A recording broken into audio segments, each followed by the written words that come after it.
Steve, you and your family, you have a coffee farm in Costa Rica, in Tarrazu. And so could you just please introduce yourself, tell us a bit more about you, also about your farm.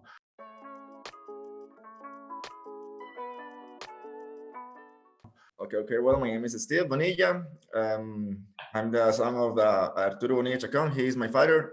He starts the coffee plantation around 30 years ago. He planted all the farm. In the beginning, he starts with just Catuai and Caturra varieties of coffee.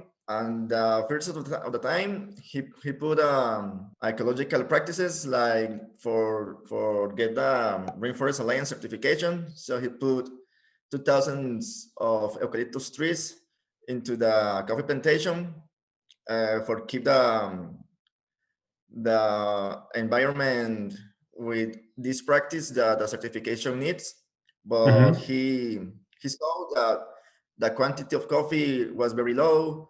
The disease is getting worse each time. The quality of the coffee was very hard to get it. So, and also all this practice demands too much effort for him. He was to work all by hand, non-pesticides, non-insecticides. So he wants to get a best price for the efforts to produce the coffee. He changed the practices. He cut all the eucalyptus trees. He was out for the certification, but he keeps with these ecological practices. In other way, he put native trees into the coffee plantation for fruits, woods, functional trees for the same soil. Now he keeps some species of birds, local birds. In immigration seasons, you can see until 30 species, different species of varieties of birds. Oh, wow. And also keeping very healthy the environment. So for local or native species of birds, you can see there if any problem. Oh yeah, that's great. I remember when we visited your farm that you took a great care about the environment, that you wanted to keep it also nice but functional, as you mentioned, and you grew a lot of trees there. Maybe can you explain how the trees helps the coffee? As I say, we don't use pesticides and any chemical that could damage the soil. So we need this organic material for the trees. We use the banana trees. We cut the leaves and put it into between the coffee lines. We cut the grass by hand. We don't use herbicides. So we keep that grass in the soil. When we need to control the shadow of the trees, we cut it by hand also. And all this organic material is going to be absorbed for the coffee roots. Before all this practice, we are going to put the fertilizer for the coffee plantations like 1 month or some weeks before the raining season comes. So we need to protect that fertilizer, and that's the way that we do it. We put the fertilizer, we cut the grass, we cut the banana trees, we cut the shadows. So we keep the fertilizers safe from the raining. It's not going to be washed by the rain.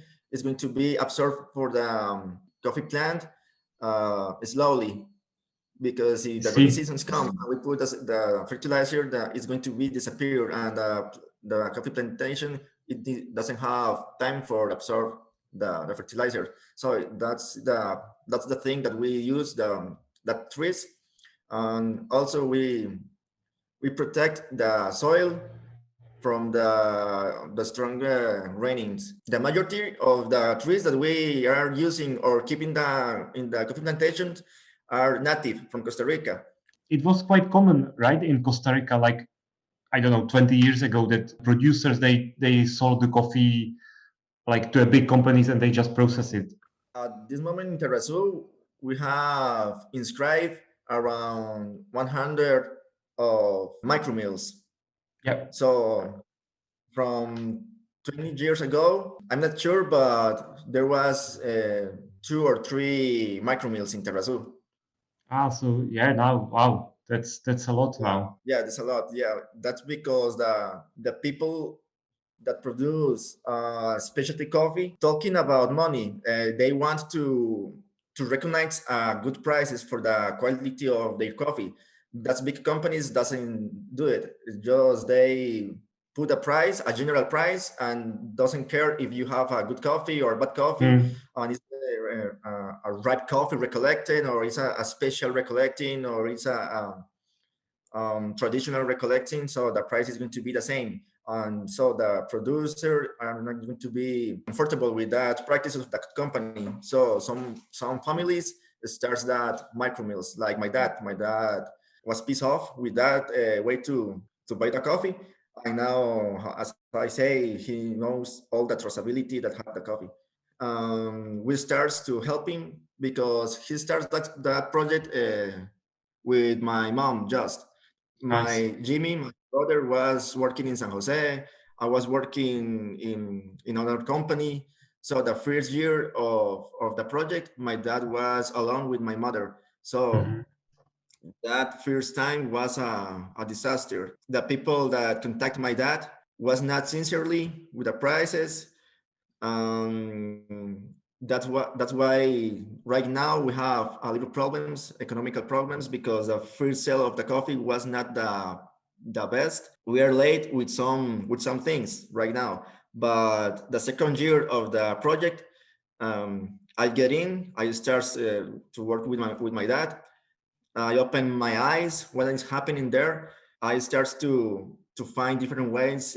I have contacts. I look for roastering machines here in Costa Rica. That's the second year of the project. How it said? Well, we change all this business. We contact with an export company in Costa Rica. They comes to the farm. They saw the farm. They like it. They taste the coffee. They like it. And all the harvest in the second year was selling with very good prices. Was very different.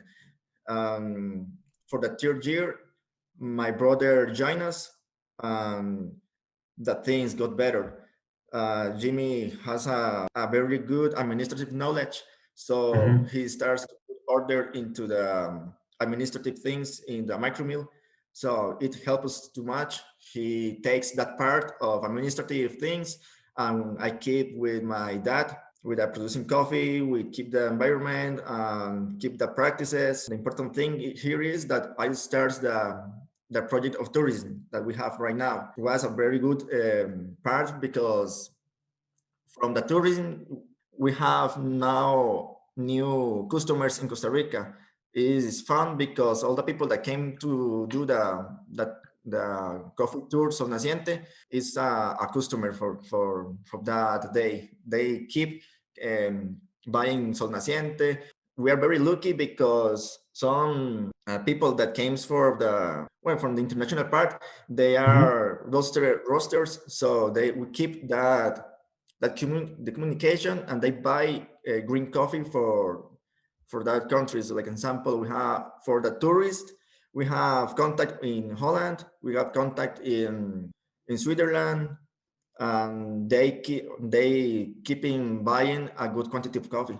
It's very curious that detail. There are, that exists the micro mills because the exportation companies mention that coffee, but inside of Costa Rica, in the competitive in Costa Rica, they doesn't appear. That's the way. That's the thing, because they doesn't take care about that administrative things. They are alone. The producer are now our shares, and maybe the sons doesn't take that image of that works with their. So the control of the marketing, the control of the taxes, and all the things that you mentioned, um, sincerely, a producer is difficult. The new generations, as you mentioned, is very difficult to take inside that practices or that business. My dad, if I can imagine my dad sit in front a computer and fighting with that things. Jimmy is that part.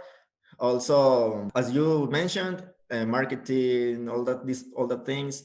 Jimmy takes the administrative things, and I take care about the promotion things. Right now, all the I have shirts, I have a new imaging of the brands. We have three types of branding. The social networks are not the best, but I feed it.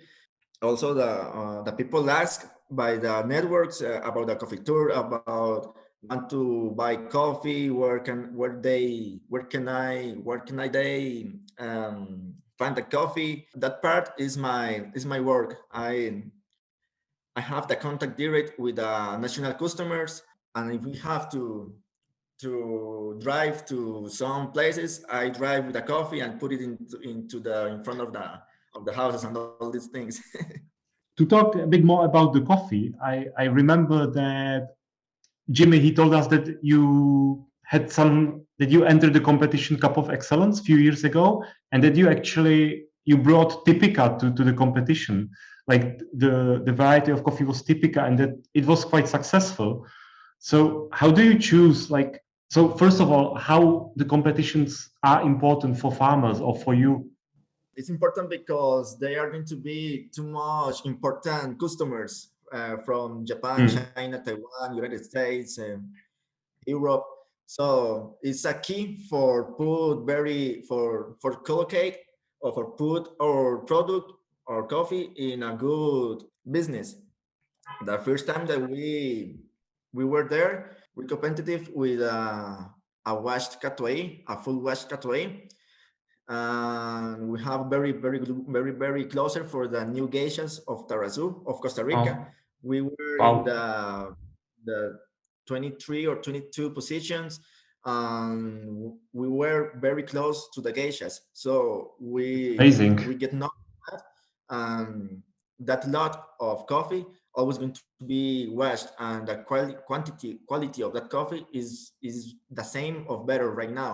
The competition is very important because it recognizes the coffee brand and the producer. The best coffees of Costa Rica are going to be in that competition. So Mm. the customers that are going to be there are very important. How do you decide what coffee are you going to use for the competition? By harvest, we are getting better all the process. As you say, the first time was a wash process, a full wash process. The second time was a honey process, Mhm. and this time is going to be a natural process. We are going to put a geisha natural, but for decide that things we have to put in the table all the lots, all the process that we do a cup tasting. No one's time. We put it one more time, the second time, too much times until decide which lot is going to be in the competition. Also, we put it in some different stables with co-graders, people, different. Also, we show the coffee to another producers, and the answers are going to be always are positive for that lot. As I mentioned, we are going to competitive with a Geisha Natural. It has around 90 points, so we think that we could be in the top 10 positions. You mentioned that you are entering the geisha with geisha, and so what do you think about the trends in coffee? Because there was a time where geishas were very popular, and now it's a fermented coffee, very popular with the consumers. So, what do you think about it? Our Geisha has 5 years. When my dad starts the project, he starts to hear about the Mhm. geishas there. So he buys some plants, and he planted the coffees. So right now This year is the 5th year of that geisha. So now is a mature plant. The food was very in excellent conditions for that process. For the geishas, I sincerely, personally, I'm not fan for geishas. I prefer I prefer a more strong coffee with more varieties of flavors, because for geisha you have to put too much mind for feel the flavors. For example, in Catuai, you can feel all the notes without put too much mind in that cup of coffee. In geishas, you have to be concentrated to feel all that these flavors, that florals flavors, that raspberries flavors. So you have to have a good sensitive in your mouth Yeah, for feel it. that's true. Right now the people is getting crazy for geishas. So we have to be in that competition. We have to be inside with all the with better names. In besides, if the customers want geisha, you have to. We must to have geisha. If the competitions, you know that the geishas are going to be the majority of varieties. We have to put our geisha there. Mm. Now the Catuai is not going to be very competitive. The last year we put a Catuai doesn't get in the competition. It's because it's not exotical variety, it's not exotical flavors, it's not exotical process, so it's very typical. So our coffee was out of the competition. For me, is better produce more Catuai or more Típica or more Bourbon in quantity, with a good quality, and put out or keep a little quantity of geisha, because the costs are the same but the quantity are different. I see. Yeah. So geisha is also it's expensive for you as well to produce then. Yeah, exactly, that's the thing. We also talked about the micro mills. I know that you have one at your farm. How important is it for you to have the option to process the coffee directly at your farm? We have the facility that have the industry inside of coffee farm. We don't have to transport the coffee to any other places. We have transportation cost very low, Hmm. and also for the same traceability, is a good thing, because if we have to move the coffee out of the coffee farm, we have to wait for all the process. We have to, if we want to be sure that the coffee that we are going to receive is the same coffee that put there, we have to wait. We have to be sure of all the process.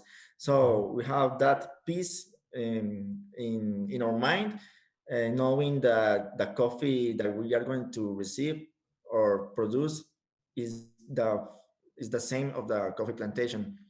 It was very difficult if we have to move the coffee, because sometimes we don't have in dry benefit, we don't have two machines.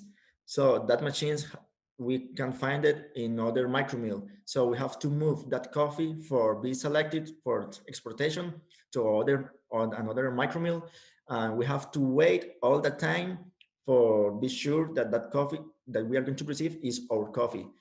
There are different companies that receive the coffee, and you don't know if your coffee, they just open the gate, you put the inside the coffee, and they close the gate, you are inside and you're waiting for the coffee, but you don't know if your coffee is going to be mixed and it's going to be I see. the quality of quantity.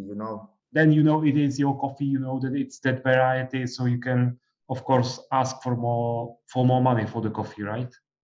Yeah, exactly. The new harvest is getting selling right now. And also, Steve, I think this year the price of coffee has is slightly higher, right, than the previous years. Did you notice it as well? Like, is it the same for Costa Rica or is it only in some countries? Of course, yeah. The impact that has all that things is very high. The taxes for export are going up. Um, as well. Okay. The jute bags are getting expensive too. The plastic bags, all the materials that we need to export the coffee are getting up. Everything is so expensive now. Do you think it's still like the COVID, or is there any other?